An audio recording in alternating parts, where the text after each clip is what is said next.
You ask Tiger to solve. This deals with linear equations with one unknown. The final result is y equals 8. Let's solve it step by step. Simplify the expression. Expand the parentheses. Simplify the arithmetic. Group all constants on the right side of the equation. Subtract 14 from both sides.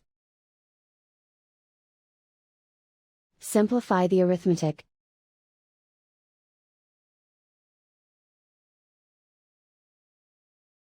Isolate the y.